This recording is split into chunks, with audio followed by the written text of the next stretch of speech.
Welcome to First Garden, New Gardener. I'm Joy Baird. Let's talk about a term that many people use, which is suckers on tomatoes.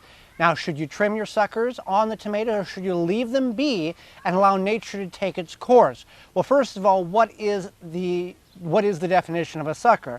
A sucker is the additional growth between the stem and a leaf. They call this the armpit, and that is that growth there. Now, depending on who you talk to and what fist fight you get into over the argument, some people will say leave them on, other people will say remove them. Now, this particular bed, we've got 30 tomato plants in this bed, and we have tomatoes in other parts of the garden. So going through each individual plant and removing the potential suckers or the suckers that are developing can be a lengthy and tedious task.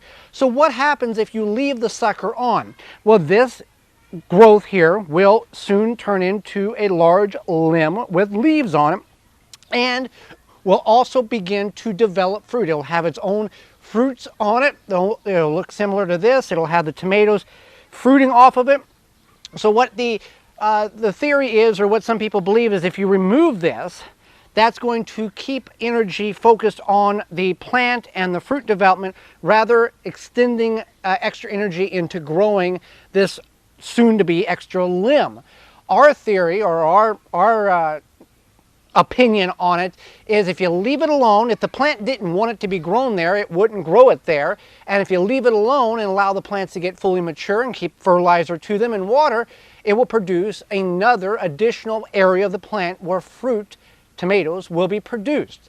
So it's personal preference, but we would suggest leave it alone, let nature run its course, and you'll get not only one limb, but if I would have left that alone, we would have another limb, and they would all be producing more tomatoes for your garden.